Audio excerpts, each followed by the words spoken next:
and welcome to Life Support Live, the weekly live show that helps you to better yourself, the rest of humanity. Well, how does it go, Larry? To boldly go to our own lives to better ourselves and the rest of humanity. Yes, here we are on pickup on aisle 45. Yes, that is as a famous starship says, the starship captain says, when he's got his lines in time. And when another famous starship captain has also been known to say, wherever our mission takes us, we'll try to have a little fun along the way. Hey, hello everyone. I am Dr. Ali Mattu, and I'm joined as always by my good friend. Dr. Trekland, Nemecek. One of us is the real doctor. And we'll leave it to you to decide. Larry, we're already getting some feedback that the video's kind of coming in a little choppy. I'm wondering if we should skip back to our old method. What do you think? This feels like a disaster here on this jumping in on trying this again with that. Yeah. Okay. I'm gonna let's bring you in the normal methods, folks. While we're doing that, Larry's gonna be right back. We were trying something out that we thought would kind of smooth things over a little bit, and apparently they did not. But while we're bringing Larry back in, today we are talking about suspicion of medicine. We're tying this into the current world we live in, where there are, as we now have multiple vaccines that are being rolled out for COVID-19, there's a lot of suspicion of the vaccine, of getting this out there in a way that might actually help people. So we're going to be talking about all of that through the lens of Star Trek. So to get us started, let us know what's your favorite episode of Star Trek that explores suspicion of medicine in some way. And if this is your first time here, welcome to Life Support Live. We're a weekly live show that explores Star Trek and mental health, the interaction, the relationship between the two of them. Sometimes we explore mental health through a Star Trek lens. Sometimes we explore Star Trek through a mental health lens. And every week we have a lot of fun over here. We talk about episodes of Star Trek that can kind of help us to kind of understand this world we're living in. We go into the counselor's log, where I might do a little bit of a deeper dive into some of the psychology behind what we're talking about. Larry does his K3 factor, which is a deep dive into the Star Trek canon. And after that, I give you an away mission that helps you to apply what we're talking about in your own life in some way. And of course, we open up the hailing frequencies at the end, so we can just have a fun conversation about everything we're talking about.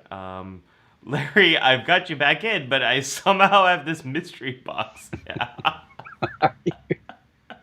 Are you sure this was a good idea? Yeah, folks. Okay, We're Larry. Speaking now with our guest, Black Hole. We're glad to have you with us, Mr. Hole.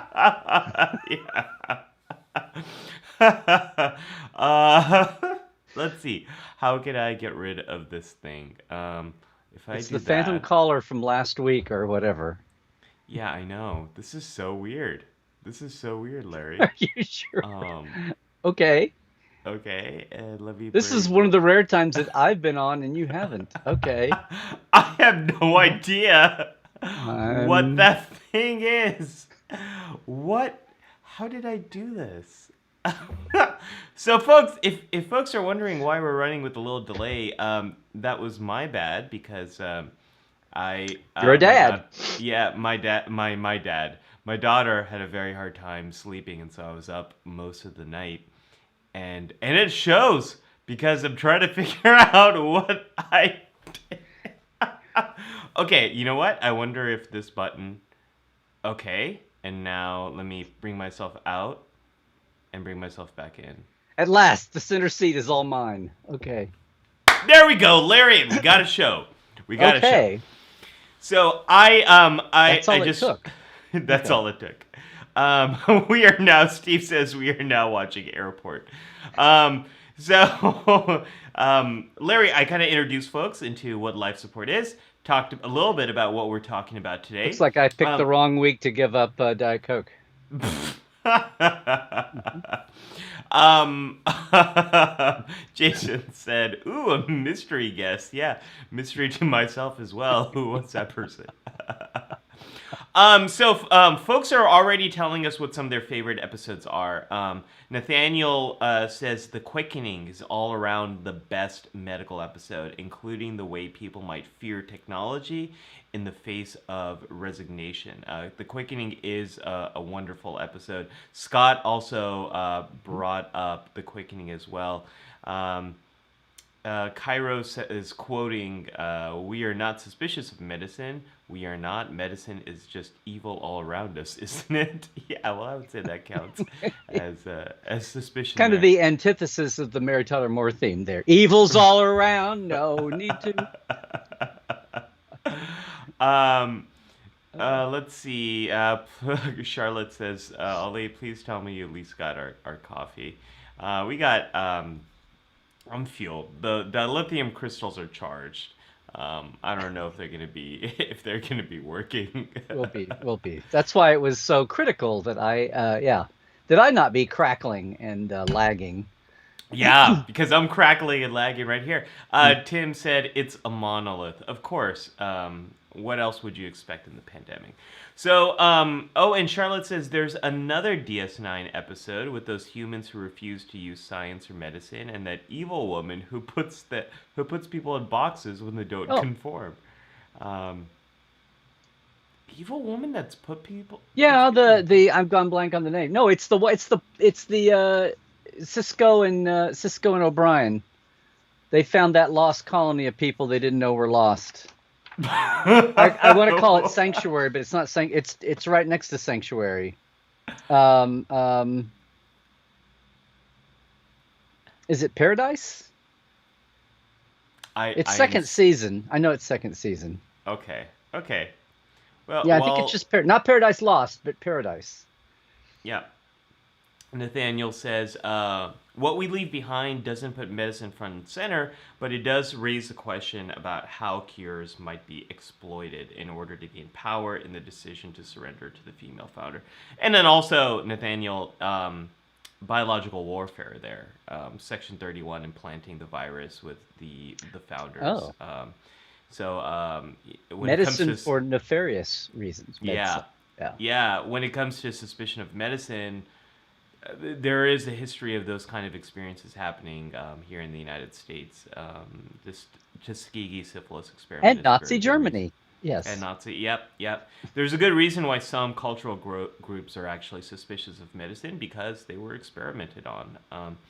So Larry, where next generation symbiosis is one that comes up, and Christoph is confirming yes, Paradise only. Looked it up, not Paradise Lost.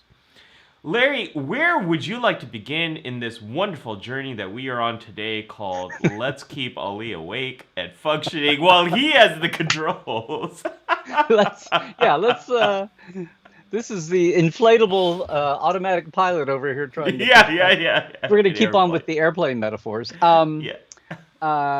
Yes, hey everybody. Well, you know what? I thought we might have some new folks who actually are sticking around after the way we've begun this morning. And if you are new with this week, I would just want to say welcome. It's not usually this smooth running. But no, Life Support Live, as we say, we go boldly through uncertain times. We're here to do a fun, we say we do mental health through a Star Trek lens or Star Trek through a mental health lens. But either way, we have a lot of fun. We geek out on our Star Trek. We hopefully send you away with some take-home points and some points to ponder for your own life or for the poor schmucks around you. Oh, no. Or for everyone else that you might encounter. You've infected me. You've infected me now. I'm a little loosey-goosey. Hopefully not aphasic, though, the way they were in DS9's Babel. But no, we actually have a structure, believe it or not, where Yes. we've kind of drifted into it already here. Where we're kind of in the Yes. briefing room and talking about some examples. We got a great chat though. If you are new and if you're a returning champion, you know how great our chat is. And if you're new, I urge you to take advantage. We've got folks, and whether you're coming in on Twitch or YouTube or Facebook, it's all good. Just to note that while the Facebook community is the biggest, they can't see the Twitch and YouTube, but Twitchers and YouTubers can see the Facebook chat. So if you want to see absolutely what everybody is saying, the minority platforms are better for that. But if you don't care about any of this, then and you're on Facebook, then we're glad to have you. But just to say, yeah. And then here in a little bit, we'll have, after we leave the briefing room, we'll talk about the middle one, and then we get to the away team. The middle one? You mean the counselor's log? The counselor's log. It comes to me as soon as I give up. The middle one, the one that all he does. Who cares about that one? Did I say any of that? No, I did not, sir. And then we have our not Yeah. K1, not K2, not K4, but K3. K3. We'll have some deep dive under our theme, but back into Star Trek background. The away mission is what you can do in real life, and then we'll open all the hailing frequencies, even more than they're open now, Yeah. and talk about this. But yes, we were just asking everybody. So this week, we are out of Fresh Trek. I'm going to take the lead here just a second. We're out of Fresh Go for Trek. it there. We did a watch-along last week to inaugurate back into the no new Trek as far as the eye can see for a while period again. This is the way we started. Not exactly the way we started. We started much smoother than this. But this is where we started picking a new theme. If you haven't, come over and join the Facebook page. We'll likely be back to picking a theme by popular vote or the next few themes.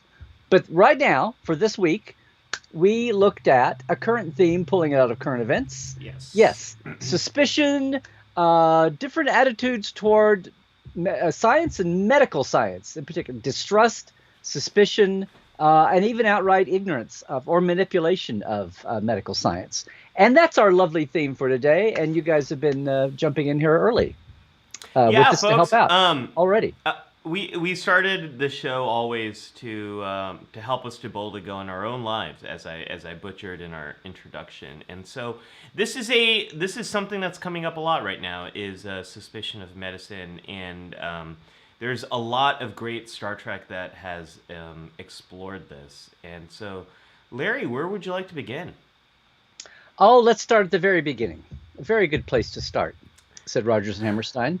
I don't know. Let's start with the original series, and there's when you talk about this angle with the original series, I realize that half the time you're talking about a planet show that probably they're violating the prime directive on to go fix somebody's, in this case, distrust of science or medicine. But one thing, and when I say medicine, I'm going to talk about physiology and biology a little bit. Sure, yeah, broadly defined medicine. Interactive with a body, a humanoid body. Probably way too humanoid, but for the makeup budget. But the one that pops into mind for me first, and I've been not looking at the chat while I've been doing 90% of the talking, is just cloud minders, which everybody thinks of as a social class commentary, on the people living in the cloud and the people living below.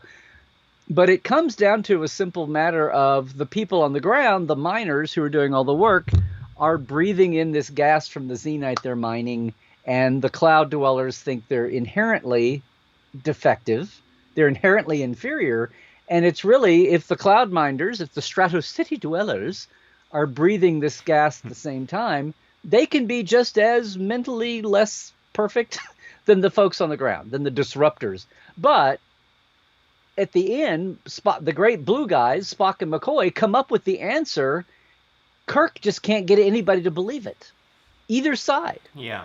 They both want to be stuck in their grooves rather than listen to the science that's coming at them that can actually help. And at phaser point, he finally forces them, take your science, damn it, and eat it.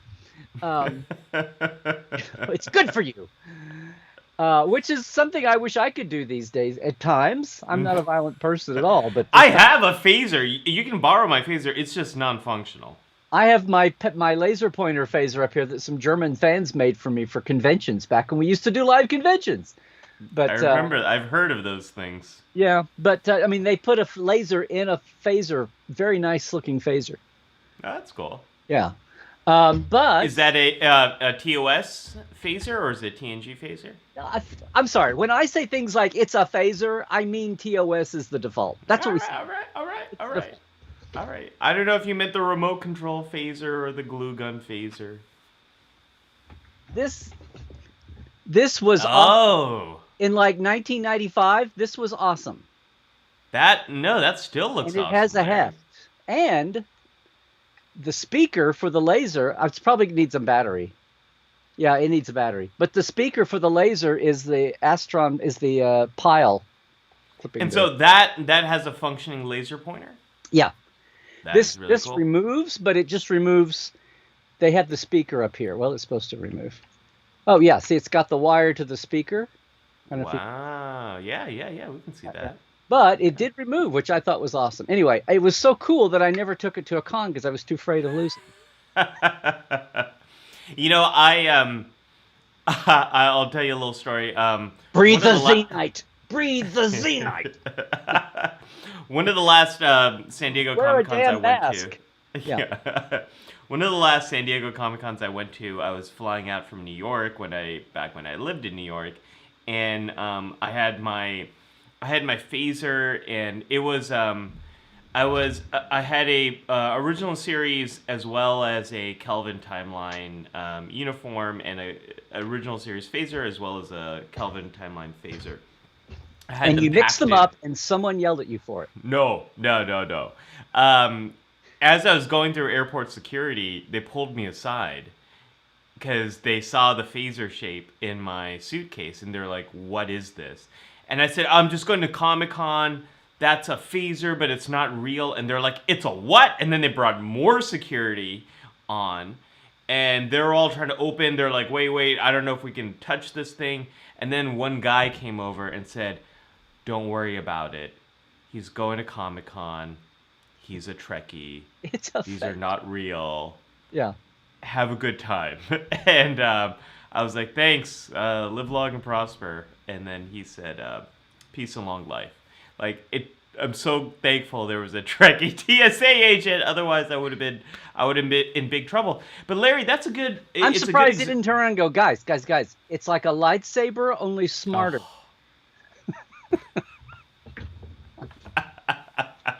Oh. I think that's a great place to start, Larry, because just having the right information, just having science or information on your side, it's not enough to persuade people and to change behavior. Information is not enough, and Cloud Miner definitely shows us that.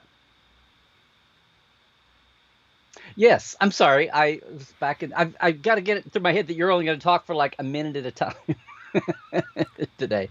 I was trying to catch up. Go on and on. I don't know if you'll enjoy the random bits of of the crevices of my mind.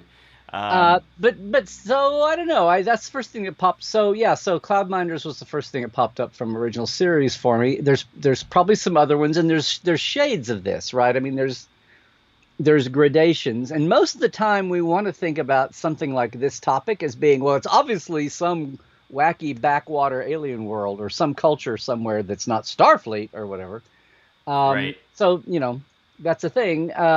But moving on, at least, Next Generation, the one that leaps out to me, is Thine Own Self. Yes. Yeah. This is a obvious one, and this is just a great still capture, by the way, Larry. This is a nice HD still here. Why, you're welcome. Me and Trekcore and I did a great job on that. Yeah.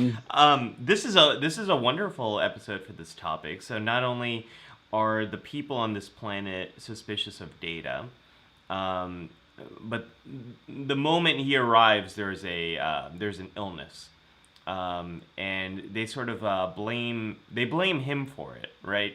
Right. Which I mean, on one hand is inherently logical, because what's the biggest single thing that changed since this disease broke out? His arrival, right? Yeah. And then he's weird because he's different, they're a little slow on the fact of how different he is, but Yeah, he's very different than them, but okay. and saying that he's from South America doesn't quite work. So I am Carlos. That doesn't work. So yeah, the thing about this episode is it's not that they distrust medicine. It's like they have they have this wacky doodle, backwards wise medicine woman who's like doesn't know what she's talking about, but she's impressive. So she has herbs or something, and that's enough to get her over the hump of being a healer or whatever she calls herself. So this is a case of being suspicious of medicine for good reason, because you had bad science that didn't answer all your questions all the way. And then there's still plenty of room for myth and rumor and folklore and all that to take over.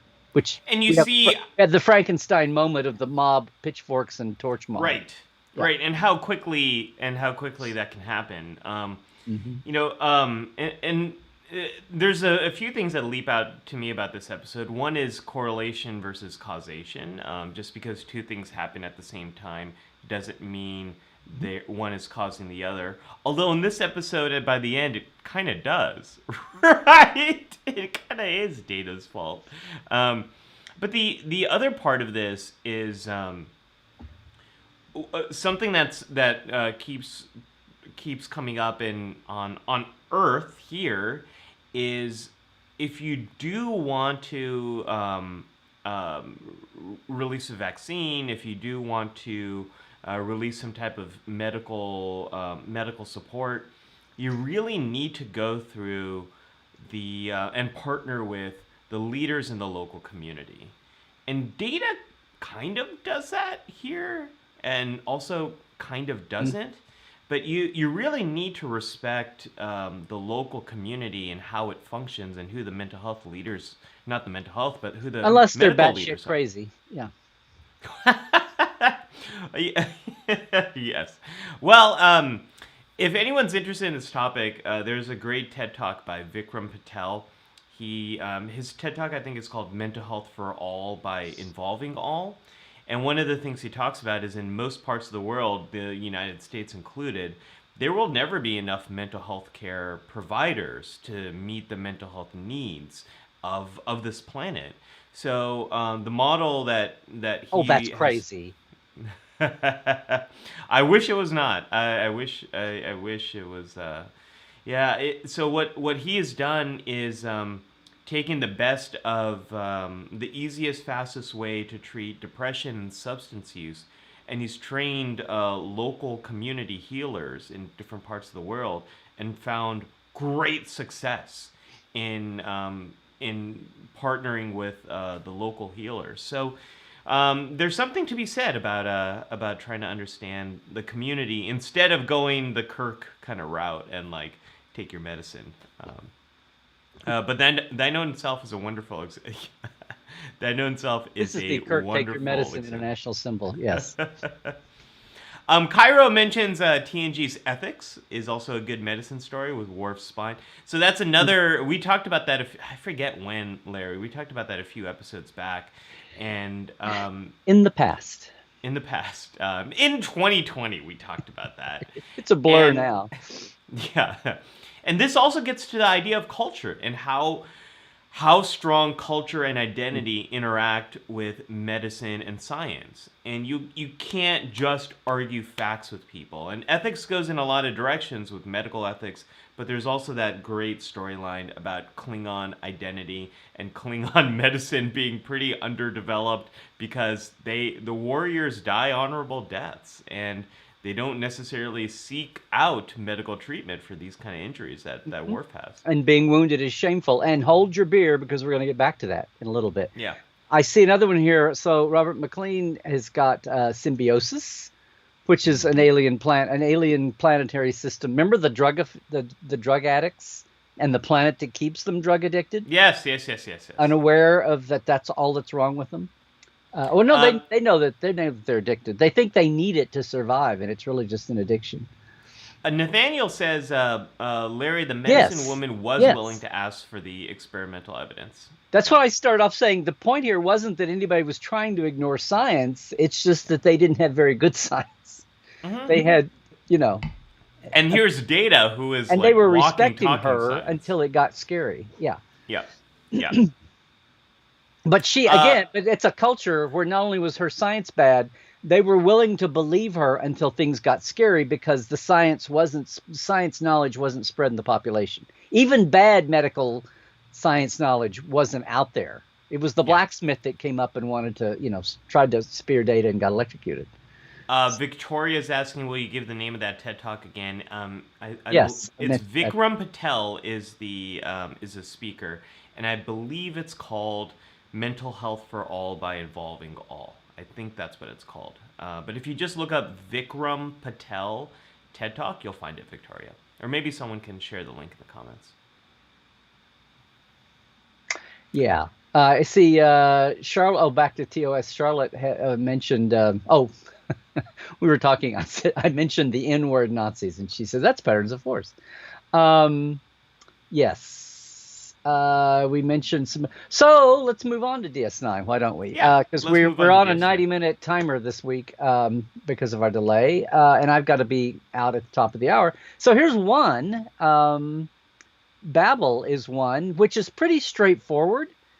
They have pandemic protocol. This got mentioned a lot when we first went into lockdown. Yeah. I mean, like there's a protocol, and whatever it is, whether it's gory or whether it's a very clean virus.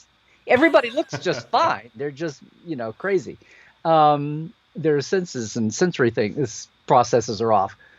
But Cisco knows immediately what to do. He still has people. Now, the reason I used that image was not everybody at DS9, in case you hadn't noticed, it's the point of the show, is Starfleet or is Federation-centric. And so this freighter captain is like pissed off that his ship has been impounded for the pandemic. And, guess what? He gets infected too and goes crazy and tries to pull his ship out of dock and almost blows half of the docking ring off. Among other things that are burgeoning, that's one problem. And he's trying to do that when there's nobody left to run the docking system but Quark and Odo at the end. Yeah. And what I really like about that part of the story, Larry, is looking at what are people's motivations when it comes to a pandemic and when it comes to medicine. And with that individual, he needs to make money. He needs that gold press latinum.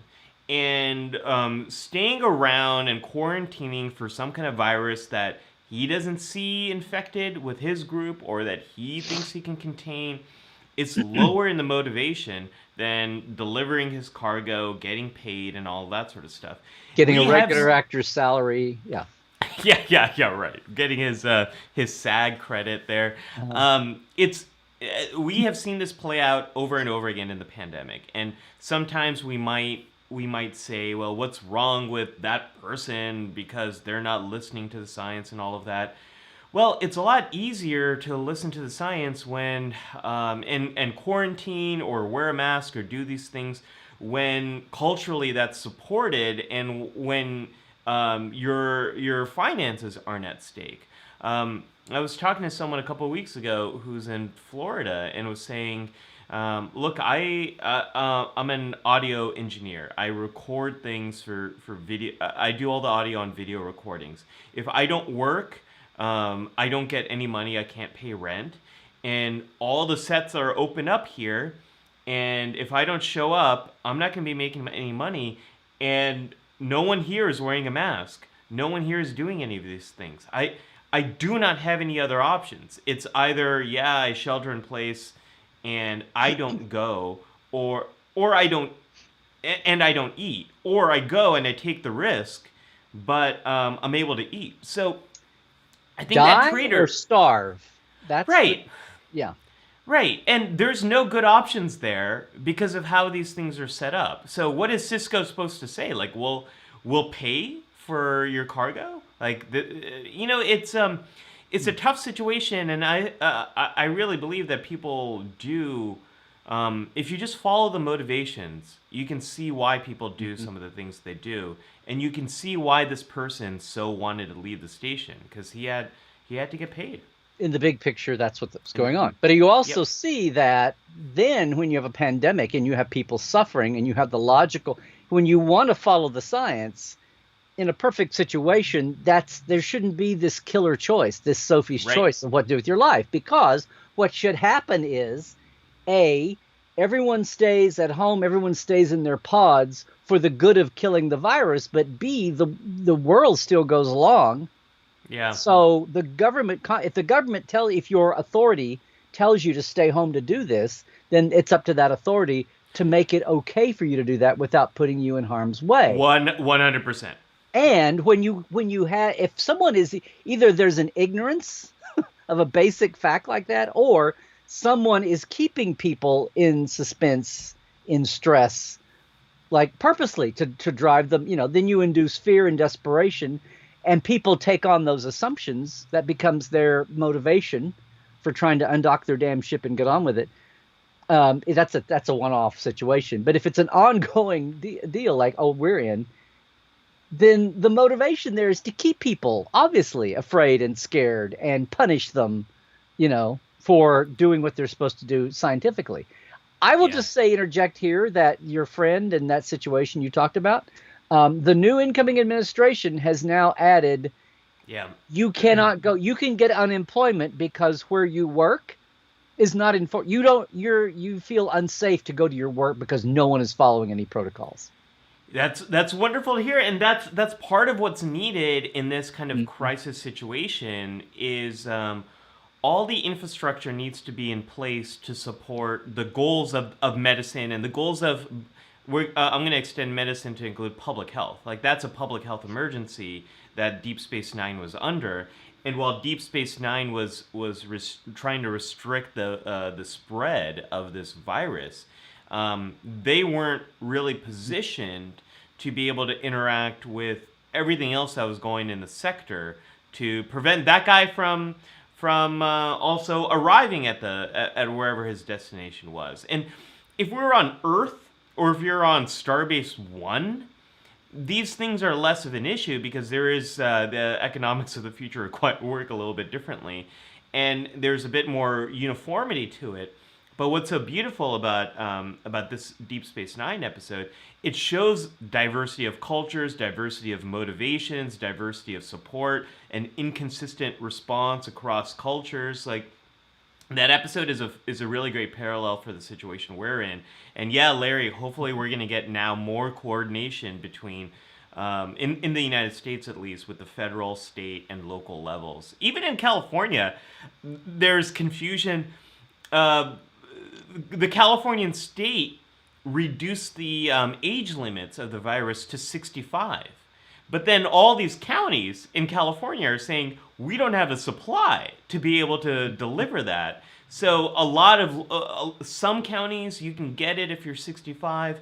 A lot of counties, it's 70. Some counties, it's even older than that. LA is still restricting to essential workers and older folks because of the gravity of the situation there.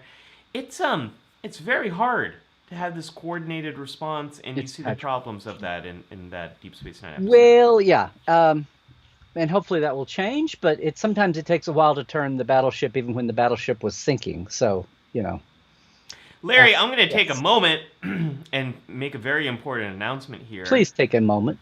If you all would raise a glass and join me in saying happy birthday to our friend Dr. Trek, Larry Nemecek. Larry's birthday was this week. Larry, I would sing happy birthday to you in Klingon if I knew the words. Rock the dog, dog, book, bok. I don't know. I was going to say, okay.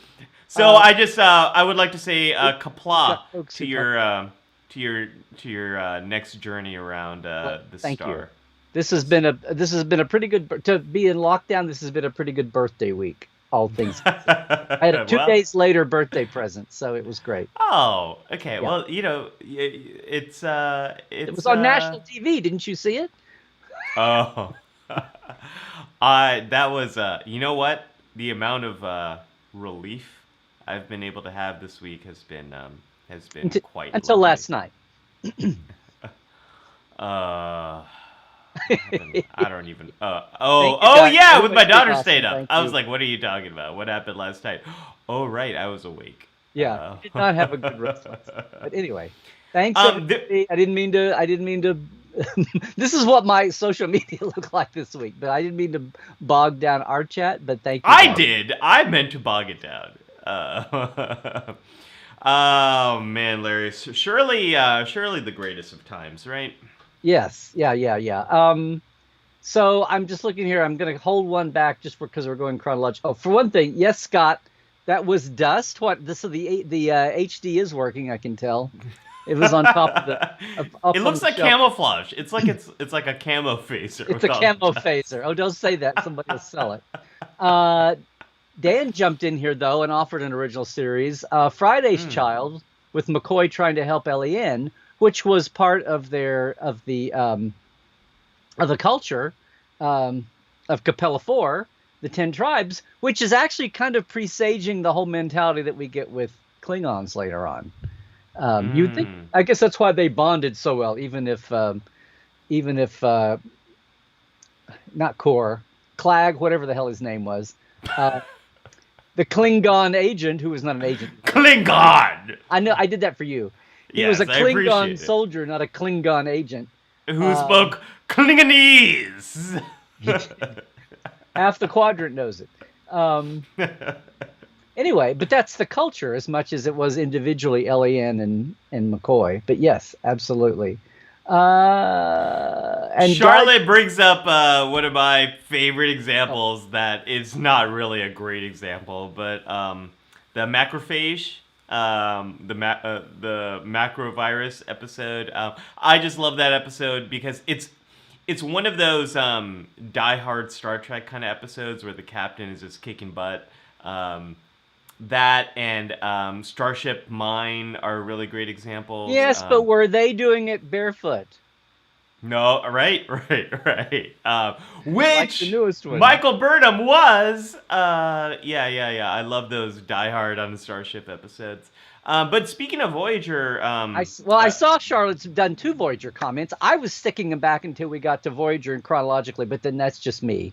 Go ahead, plunge. But isn't that now? Isn't that what's happening now? Aren't we now ready? We're not going to do the other DS9 one? Oh my gosh, Larry. It's okay. I know you're afflicted today. Yes, I'm which is actually comes later, which is I'm quickly I don't know. I can't think of a joke there. But this is a great episode. We should apologies. Somebody mentioned this right off the bat. Yes. Right out of the gate. The quickening. And this is a case where it's this, so you got a society that is being punished by the Dominion with this disease. Yeah. And it's not a case where people are they've given up. They're so afflicted, they've given up. And they've been cursed with this in real life. But Bashir jumps in and goes, oh my God, this is horrible. I'm going to save you all. Yeah, I'll save you all in 45 minutes. In 45 minutes. But what happens is they, Scott mentioned this earlier. And Libby was guessing at it, I guess, trying to remember. But this is a case where it's not so much about suspicion of medicine or rejection. It's like they don't want to even try. It's like they're so disappointed. They're so on the deep end that Bashir gets lectured at one point for even bringing hope to people.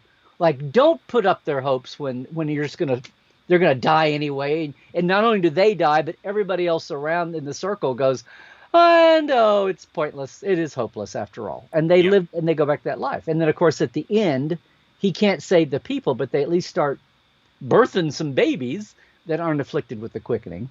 Yeah. But it's another case of people's relationship to science and being negative and, Yeah. And there's a lot of great stuff to the quickening that's a parallel to right now. I think what you mentioned, Larry, is does reflect a little bit of where we are in this pandemic, or maybe where we were. I don't know. Maybe it's where we were in November, December. Maybe we're kind of getting back. Are you saying there's many threads to the tapestry of this pandemic? Oh, hey, we got a Jean-Luc Picard in here. Have a drink, folks. Actually, this morning it's like any excuse to get you to take a sip. That's what it is. People keep asking about my shirt, so I'm gonna say this shirt has a lot of really geeky things on it. Yes, there's a Nintendo. There's also a Starfleet emblem right there. The Starfleet emblem is above the the original Nintendo, nearby the floppy disk and the periodic table of elements. So one of my favorite shirts ever.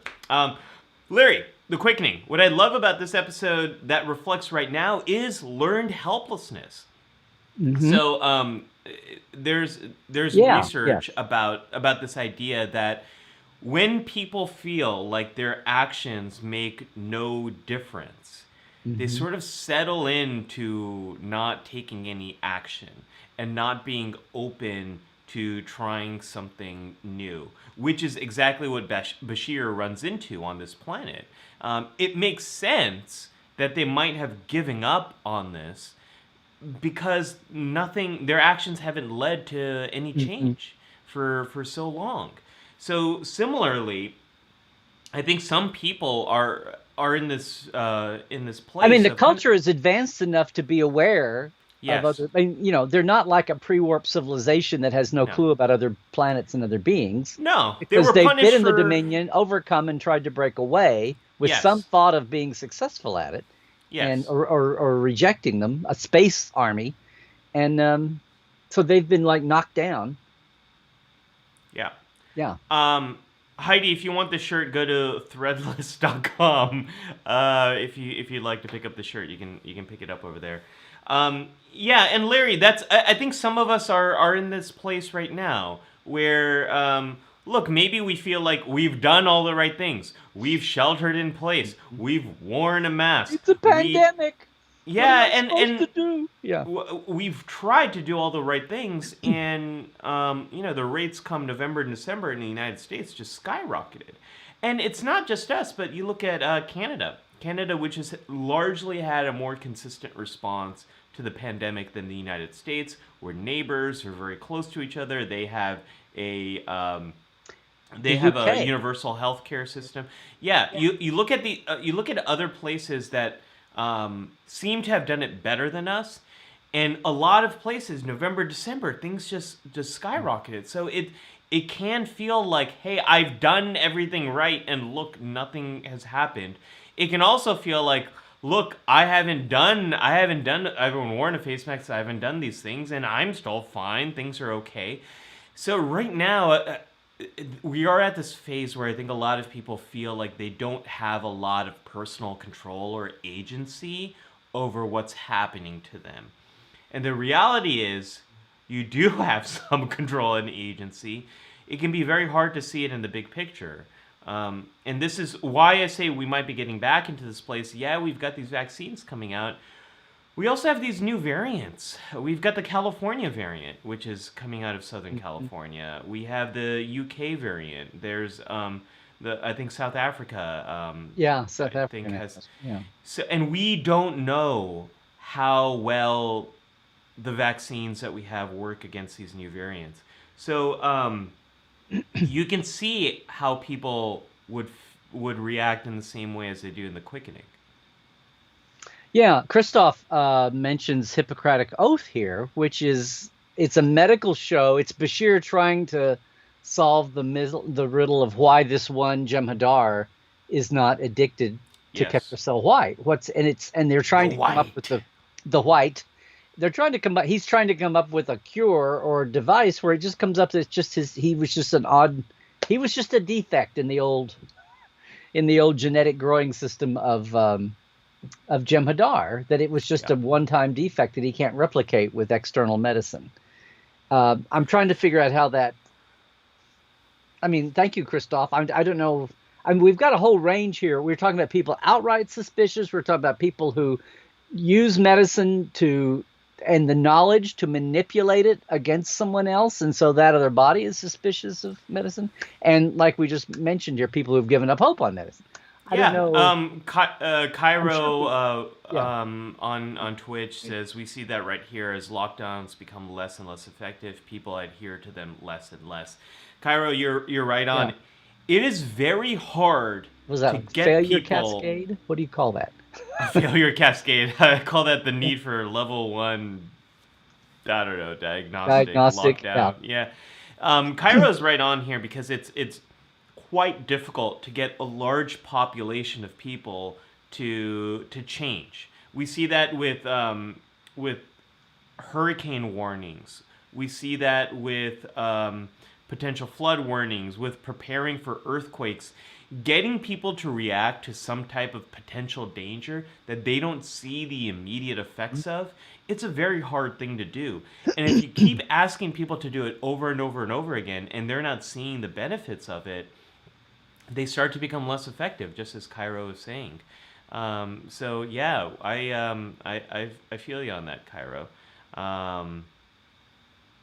Oh, I'd forgotten that angle of macrovirus. Yes.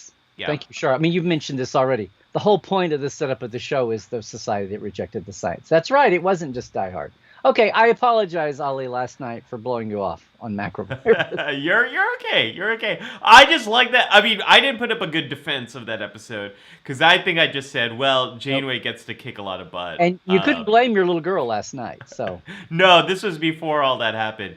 I just like the fact that Janeway, does she punch? I have this image of Janeway punching the virus. Or, no, she uses her phaser to hit it, right? Yeah, I just think that, I mean, how amazing is that? Justin brings up here a really great point that I alluded to earlier, but I want to say more directly. He talks about sometimes in black communities, it's uphill battle due to past relationships with medicine and those representing the medical industry. There's a very long history, which continues to this day, of medicine experimenting on black communities, on forced sterilization of black people and indigenous people and people of color. Even to this, the Tuskegee syphilis experiment, where the United States knowingly held back treatment from people who were positive for syphilis and allowed syphilis to continue to spread even when they were intentionally infected. It wasn't like a whole. Yes. Like all the Tuskegee Airmen went out and had a wild weekend for a month. It was like they were intentionally, Yes. And there was absolutely no informed consent and a complete unethical process. And, Larry, California was one of the last states that got rid of allowing prisons to sterilize prisoners. Yeah. And that was like in the 70s that we got rid of that. And then to this day... I'm having trouble hearing you. Okay, I don't know why my Siri got activated. Siri, go away. This is not... This. You don't pretend to be the Enterprise computer. Siri? Hello, computer. Hello, Siri. It's not the same in 2021. This mouse is just a hello, computer. It's not as cool as a voice. I know. But then also to this day, to this day, doctors are less likely to prescribe medications to black communities. There still is this belief that black people are more tolerant of pain. So for all of this is real history that continues to play out to this day, and these are real reasons why people with different backgrounds are more suspicious of healthcare and are more suspicious of medicine because they have good reason to be, because there is a traumatic history there. So thank you, Justin, for bringing. Or that if they have a fear of bureaucracy for some reason, then if medicine comes at them from that bureaucracy, then that just gets wrapped up in the overall. I'm thinking about immigrant communities. Yeah, we talk about the eugenics war in Star Trek. The real eugenics wave was all about this. The real wave of eugenics and scientific racism is another term. A lot of the early fathers of psychology were real racist folks who were using the new science to try to advocate for white supremacy. So. Boy, yeah. Measuring skull size, all that stuff. Yeah. Oh my gosh. So, Larry, one of my favorite examples of that is some of the early memory tests showed that white people had faster reaction times. and that was shown to show higher IQ of white people. Well, a few decades later, new memory research came out that showed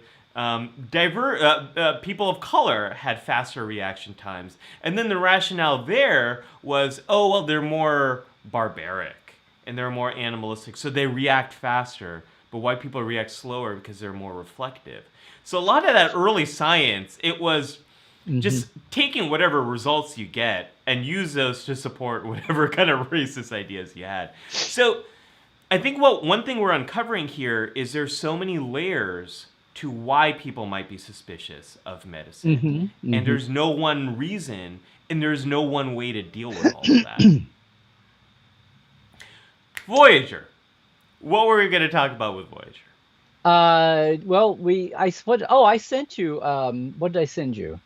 You send me this. I sent you, oh yes, this is, I've gone blank on it's the prisoner who's... Repentance? Sorry? Repentance? Yes, repentance. Given up on this. And they would not accept, so it was a tragedy. I'll raise you Tuvix and I'll see you this one. And that, to me, that was like that was a culture, that was an alien culture which is not so alien from today. That kind of that thing, how can science explaining behavior to that extent and not letting it off the hook? And, Larry, I think we cut out right as you were talking about repentance, but we are back on. So if really? Yeah. If you the essence is a perfect example from today. Am I still on? You're on. Okay. No, so you've got an alien culture. They're helping. The Voyager's helping ferry some prisoners for a lesser culture that's still aware, that's post-warp, and they find out there's a prisoner they're treating who's ill, and he takes 7 hostage and some other things. Well, they get that back under control. The doctor, in scanning this person, finds out he's got a brain defect that once he clears it up and elicits a personality change. He had a total, an amoral, sociopathic personality from this brain defect. Once that's gone, he's a completely functioning, moral, ethical person of society, horribly regrets the actions he took, would never do it again. Everyone's convinced he's cured. They go back to his culture and to the victims of the family of his original victims, and none of them want to see, none of them can trust these strange space people with the blinky lights. They say, like, hell no, put him to death, and that eventually happens. And the Doctor and Seven get to reflect on this, but that's ripped right out of the headlines of people who, and we still have dicey science, and maybe we don't know everything, but in future perfect world of Voyager, that wasn't the issue. The issue was our heroes were convinced he was fine, so it became that planet culture that could not accept that behavior could be so physiologically based in this case. And we do have cases of that happening. I mean, they're kind of sparse, but there are some ripped from the headlines cases. Real doctor, right? Yeah, absolutely. There's head trauma, especially trauma to your frontal lobe, can have pretty big effects on your behavior, on your ethics, on your ability to understand these kind of things.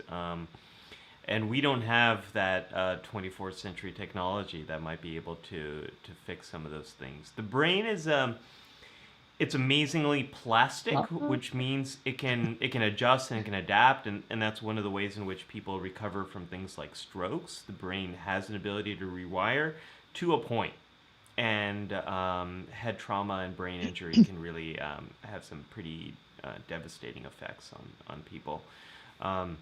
I want to do a throwback here. Nathaniel mentions, Please, go for it. Oh, I thought I'd cut out again.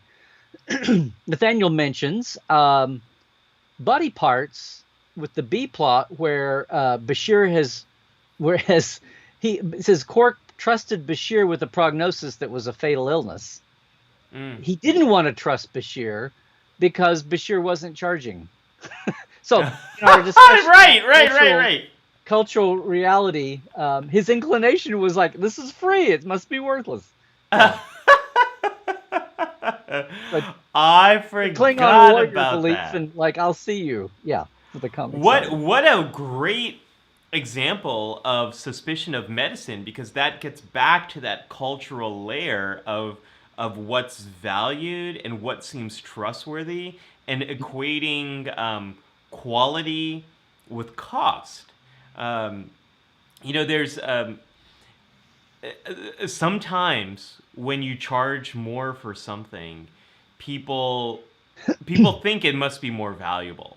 Um, so like a $80 haircut must look so much better than a $15 haircut. People think this often with food and goods and all that sort of stuff. So I see that here. That's a great example of suspicion of medicine for a completely different reason than we've been talking about. I love that example. Was that Nathaniel who gave that one? Yes, that was Nathaniel. Good And, find, Nathaniel. and here's a quick shout out to Rose. I feel like we're inhaling frequency. We are going to get to that way team. We've got 25 minutes left before we have to be gone, or I have to be gone. Rose, a quick shout out to you. I will say I didn't know it was your birthday yesterday, so happy birthday. Oh my gosh, happy birthday, Rose. Happy birthday. Yes. Rose I think has the been reason with no us. one said happy birthday was no one knew it was until you mentioned it. So thank you.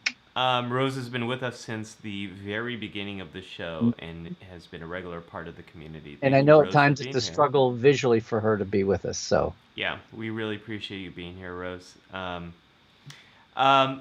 is mentioning an Enterprise episode, The Breach, and I think this is a good time for us to transition to Enterprise. And when we're thinking about Enterprise, I think there's an episode that has a lot of relevance to today, and that is as well as being the end of an arc or the yeah, the Augments trilogy of episodes. Speaking of Klingons, right? Yeah. So let's talk about.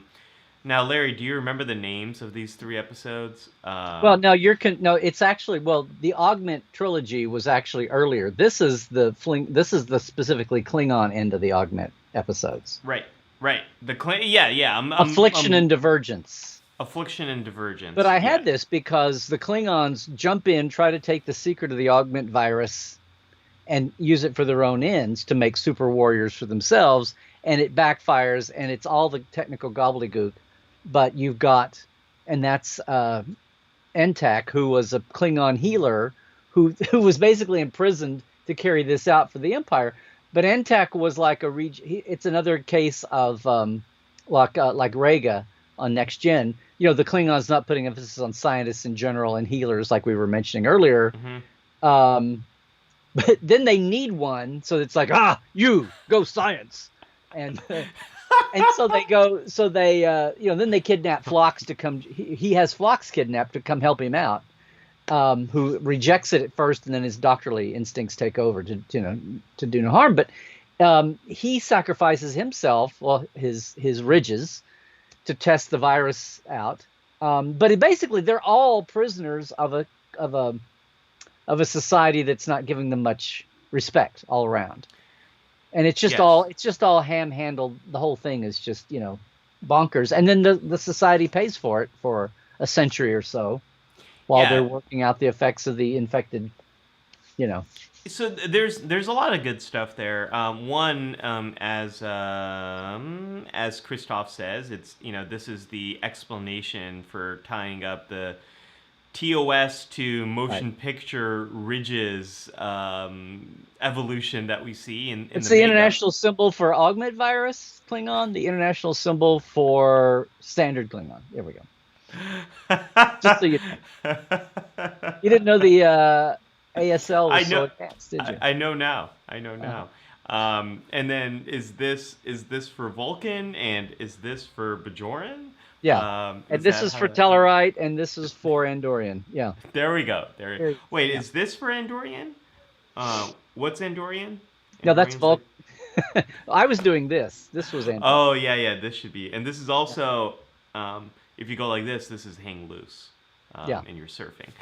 Anyways. And this is hang loose Andorian. The old lullaby. Hang loose, Andorians. Okay. Oh, that classic about all those surfing Andorians, how much they love the beach on that icy cold planet. So what Little we were blue talking spoon about. girl. Okay. Elvis was really big on Andoria Prime. Yes. So were the Beach Boys, but yeah. Yeah. So the beach. Oh my gosh, good vibrations on the hull plating.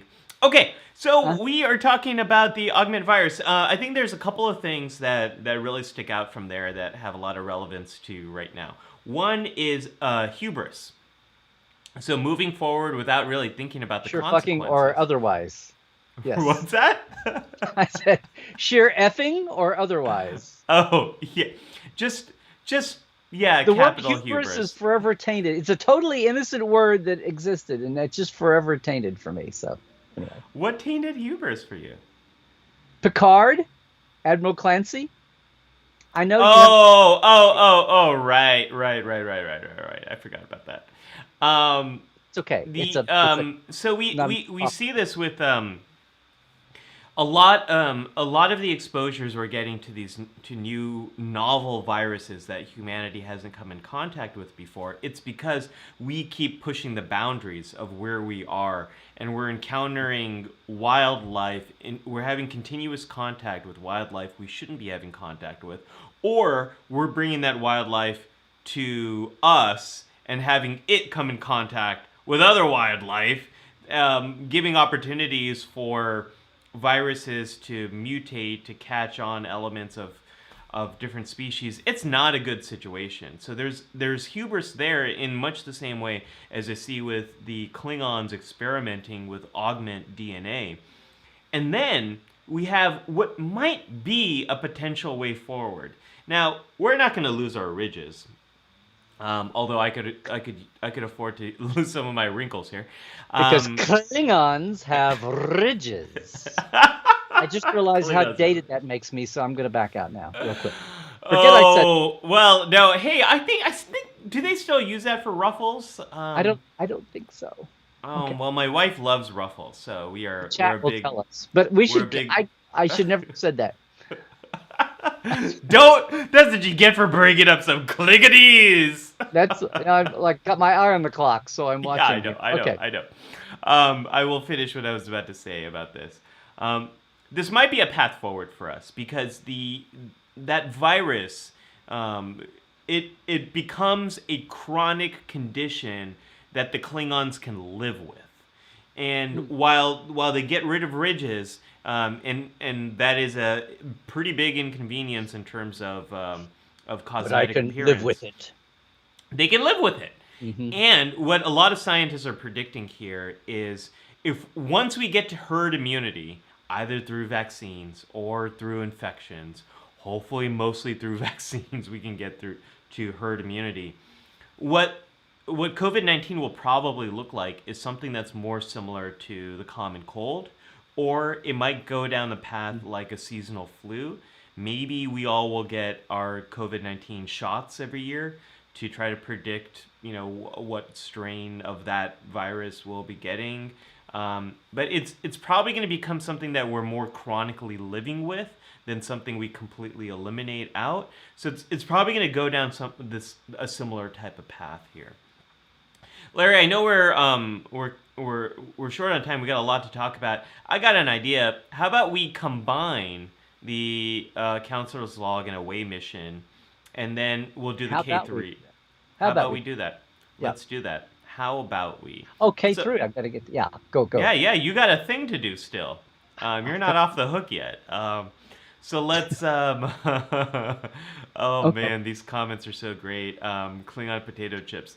Ruffles have ridges. Okay, so I wanted to talk about, I'm going to combine my counselor's log as well as my away mission. And this is the part of the show where I do a little bit of a deeper dive into the psychology behind what we're talking about. And what should be abundantly clear at this point is there are so many reasons why people might be suspicious of medicine. And just telling someone, hey, it's good for you, unless you got a phaser like Kirk, you're not going to get very far with that. So what do you do? Well, there's a lot of reasons why this happens, and there's a lot of things that we need to do to help people um, be able to adopt the kind of things that they need to adopt. Number one is you really want to you want to target identity and group norms. A lot of the reasons why people might be unsure, suspicious of medicine have to deal more with culture and their identity and their values, and that's really where you want to go in with this. You don't want to tell them it's a right thing to do. You don't want to tell them, you don't want to lecture to them. You want to target their identities. So that means, Larry, you've probably seen friends and family who are getting the vaccine. They're taking selfies of themselves getting the vaccines. They're sharing it widely on the internet. Yeah. Yeah, a lot of my friends in healthcare who have been getting the vaccine, they've been posting these things, these testimonials. Those things actually really help. It gives you a sense of, hey, other folks I know are getting this, and in a world where we can't see each other in real life, we need social media is actually one way of demonstrating some of that social proof that people I know are getting this. That actually helps. It makes a difference.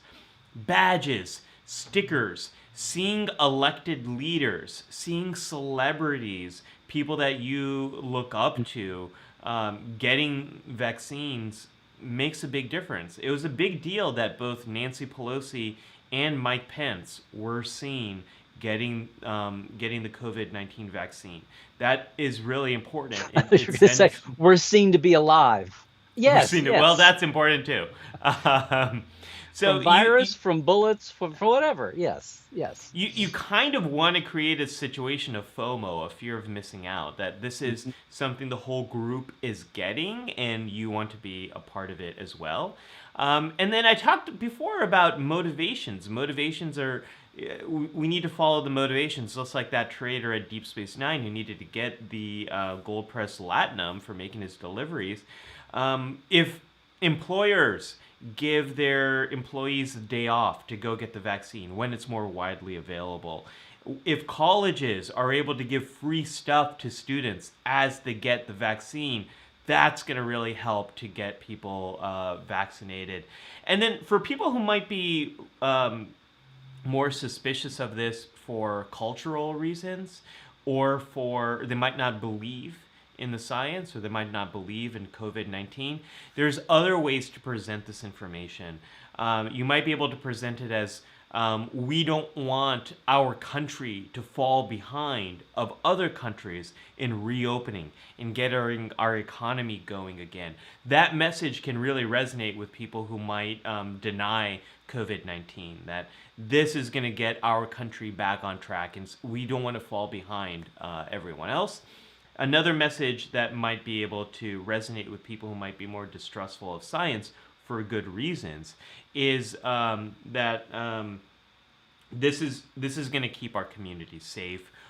We don't want the elders in our community to potentially get something that might cause them harm. So it's about exploring identity. It's about exploring culture. It's about exploring motivations. And my away mission to you all is, as you see these messages in your community, as people around you are able to get the vaccine, to endorse those messages, to like those photos, to share a comment.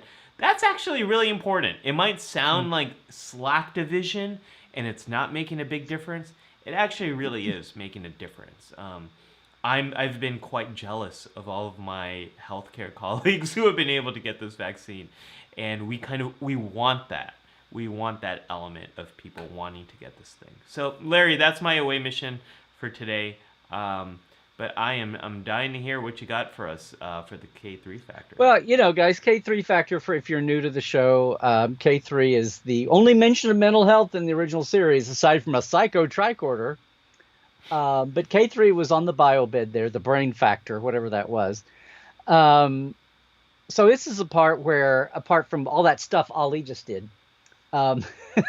we take this theme and deep dive backstage of Star Trek, which is what I love to do. And so I was thinking, in the real world, where a distrust of of science, especially medicine, or some spectrum reaction to medicine, or a non-reaction and all that. And I'm sure I could have deep dived into something somewhere along the way, but one that really appeared to me, and it's partly a sign of the times also, was, I've got a series of 3 to show you guys. Yeah. And show the first one. There's a name, if you don't know in Star Trek background, that you should know. Tragically, he was not around to know what he wrought. But Gene Kuhn is the guy who, speaking of Klingons, not only invented the Klingons, invented the terms Starfleet and Federation of Planets and the Prime Directive as a concept. All of this, that was really the heart of Star Trek outside of Gene. And Dorothy and the other, Dorothy Fontana said Star Trek had 2 great genes, Gene Roddenberry and Gene Kuhn. Had great genes in its beginning. But Gene Kuhn as a person, aside from being this prolific writer from the 50s onward, was in Gene's generation, the other Gene's generation, the 50s and 60s, wrote a couple of novels, had been a Marine, had been in Korea, he was a veteran, and was a prolific writer, could turn stuff out amazingly fast, created the Gorn for Arena. And thanks to speed, basically. But one thing, and it's a part of the culture of the time, the 60s, they talk about how he loved those skinny cigars, the Tiparillo, I forget the actual brand name. But anyway, they were very popular in the 50s and 60s. And he was mad for those. And he finally burned out a little bit on Star Trek. He and the other Gene had a disagreement about humor, about some of the choices he was making as the head writer under, there was only one writer, staff writer. And he left, but he was still beloved. He wrote under his pseudonym for Star Trek, Lee Cronin. Had 5 or 6 episodes, 3rd season that way, and went on to do other work. He wrote a couple of TV movies. If you remember a series called Robert Wagner was a cat burglar. I've just gone blank on it. Anyway, he was a showrunner for that. Yeah, someone's going to say it in the chat. Anyway, his assistant on Star Trek, Andy Richardson back then, Andrea Kindred now, that we had on Portal 47. We need to get her to she's 80 now, but she's wonderful, awesome person. She was filling in more. And a lot of us don't know about Gene Kuhn because he did not live to see the hoopla of even the motion picture. Even really the animated series. He was working with Gene on a comeback he was working the original bits with Gene for Spectre, for Quester, about the questing android. But he basically had a cough, and by 1973, he came down with, this used to happen all the time, a diagnosis of lung cancer. And he got the diagnosis, had been having a cough, finally went to a doctor, and this is again like the early 70s. And by the time he finally went in to a doctor and got analyzed and scoped out, he had massive, there was no way, and died 6 months later. So he died in 1973. He missed the whole seeing what all of his work did. He never got to really join in on that, much less have a productive life. But that's a case where it's not so much, I think it was burgeoning science affecting our personal, we see that a lot with, food, diet habits, all kinds of things, much less smoking. And now, the whole thing with vaping coming back. It's still smoke in your lungs, people. Good God. But to me, that struck me as a personal, resistance to an ongoing daily interaction with, and that's cultural. That's like, and even getting sick and maybe being too scared, maybe having a feeling of what was wrong as his health declined, until finally being forced to go in and having the awful truth. And, if he'd gone in a year or 2 or 3 earlier, could something have been done? Who knows, in the early 70s, but still very sad, tragic case there of, well, he shouldn't have been smoking. Well, yeah, but in that time and generation, it's just a multi-layered thing. So anyway, that's a K3 case. There's Andy right there with him. You can also see that first picture when he was young behind the huge 2-ton typewriter. And then this is a rare picture of Gene. Yeah, there's young Gene in the 50s. And then last 2 or 3 years of his life, Gene Coon there, where he's that one, and the color picture really shows it, where he's aged and maybe not in the best way. Anyway, there's another case very quickly of hopefully a way that we're paying attention to now specifically, but there's still there's a huge cultural impact there of people who sense something is going on and they have a fear of doctors, they have a distrust of doctors. Or a desire to not know, or a minimizing of symptoms. This is in the United States. This is. I think that desire to not know because you have a sense of what the truth is and you can't deal with it. Yeah, this is in the United States. This has been a problem for a lot of. You're welcome, Ollie. How was that? Yeah, no, we always have the Ollie K3 factor grade here. Yeah, on the surprise. Unexpected. That was the surprise scale. Okay. That was an unexpected one. I actually, of all the Star Trek contributors, Gene Coon is one I don't know much about at all. Well, you're in a big club. So yeah. So I appreciate that, Larry. I always love a good surprise in K3, and that was a good one. This is a big problem for a lot of men in the United States of getting early diagnosis, especially of problems like cancer. One of the best things to do is early diagnosis, and we have a huge problem with getting people to do that. So that's a whole that what's great about that, Larry, is that's a whole nother layer to this onion. There's so many reasons why people are suspicious. And I mentioned in my away mission here all the things we can do to get people more interested in taking action on these things. And we heard from Cairo, as well as a few other folks, of how low the supplies are of the vaccine, and how some people are now becoming suspicious of those who are getting access. Right. So that's a whole nother problem we haven't really tackled here. On the banks. Yeah. So we need to increase demand to be able to get to herd immunity. But what if the supply is low?